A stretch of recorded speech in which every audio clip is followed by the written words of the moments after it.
Seagull show, it's really important that the handler is just as important as a double handler.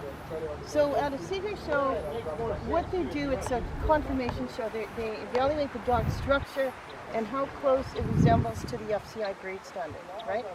So what they'll do is your dog has to be able to be moved properly, and it has to be able to present itself so it looks the best. So what we want is we want a dog in full drive, who's standing straight, no easty-westy, like so for example, if your dog wants to lay down, Lisa's gonna pull the dog back, to get it up. This dog's more experienced, so she's not gonna have that problem.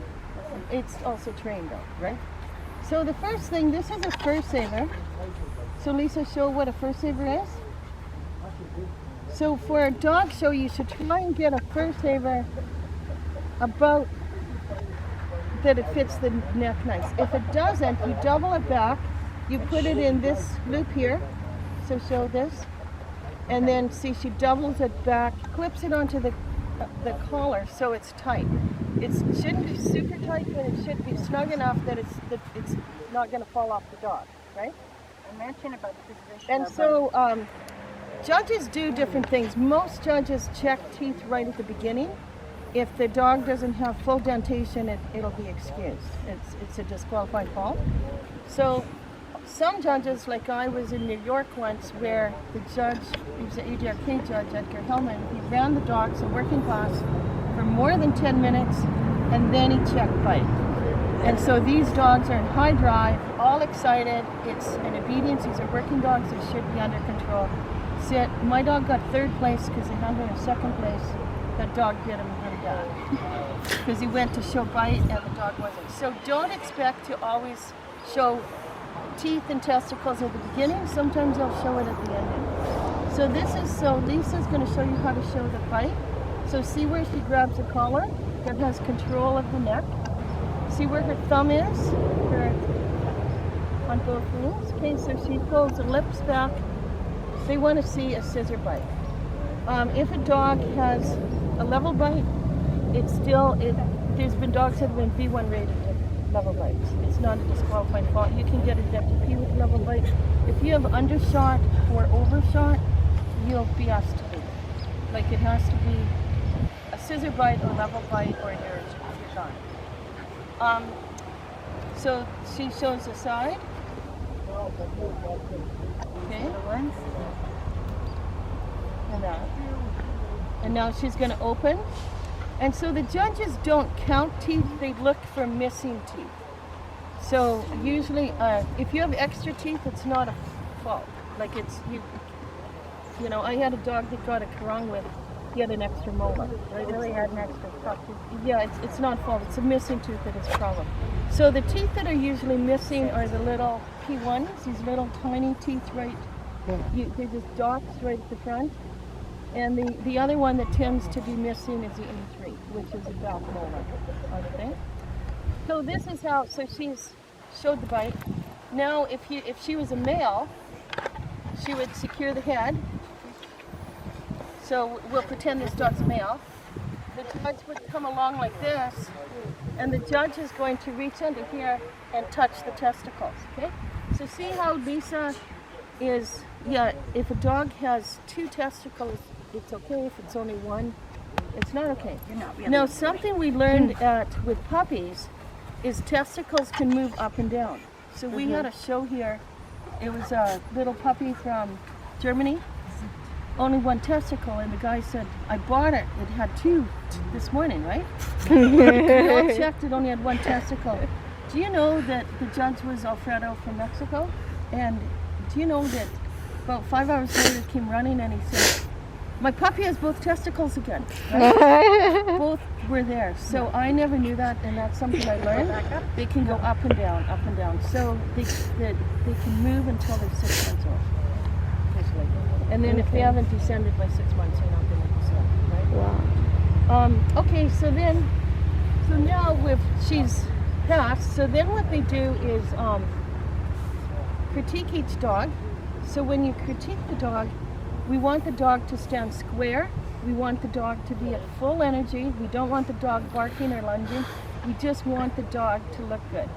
And so when the judge is talking, you'll see he'll start at the head, and then he talks about the neck and the shoulders, the feet, the legs, everything, right? So the handler, if you want to get your best result for your dog, you need to be paying attention to the dog. So when the judge is talking about the head, this double handler is baiting the dog so that the dog has really nice expression, and the handler on the dog is moving the dog so that the dog is standing its best, right? So for example, this is what I would do. So what kind of ball does she like? The same. So I was going to start by throwing one out. How I like to start. But so I wanted to do so. But this is a trained dog. So I wanted to pretend she's not trained because. Okay, but even still, Right. I do two parts. Because When I run around the ring, I come back with Right. this ball. But most dogs are not at this level. Yeah. But see, she's not interested enough. This is what you want, okay? So see, you want the dog to pull forward. So when you start getting a bunch of dogs out here, a little ball won't work. You're going to need a high. As soon as you start introducing distractions, you got to get a really great toy. So you can see she's really interested in this. So as a handler, the double handler, who's just as important as that handler behind that line, wants to get the dog, but not to lunge, right? So Lisa is a post, right? Nope. So first of all, he's going to be talking about the head. So I want expression, right? That's too much. Okay. So I can hide it. It's a fine line between too Right. much and not enough. Stand. But you want her. Stand. You're better off to be a full drive than low drive. I guarantee you. If your dog's not in full drive, you're not going to win. Never. Okay? So it's a really fine line. So what I would do with some dogs is hide from her, but I want her to be interested in it. Right? And it's okay that she moves because she just keeps moving. Stand. Okay? So she just keeps moving. So then he can talk all about her head, right? So it looks really good.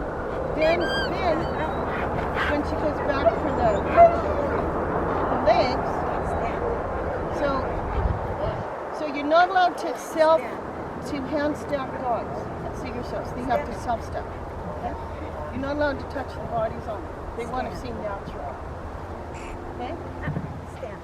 So I want her. So she's a little bit scrunched up, right? So that's not how you want it. You want her to be standing full. So Lisa, go to the end of your line. Okay. So if she goes down, Lisa's going to pull her back. Okay.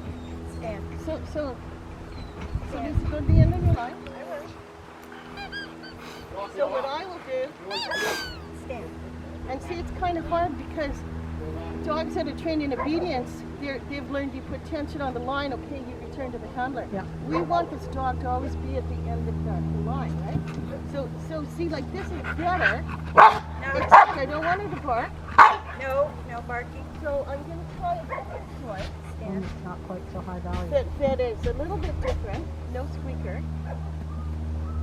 Okay, see, that's better. But see, the hind end we need to move, so I'm going to get her to pull forward. Stand. So, Stand. Nope. Stand. okay. Nope.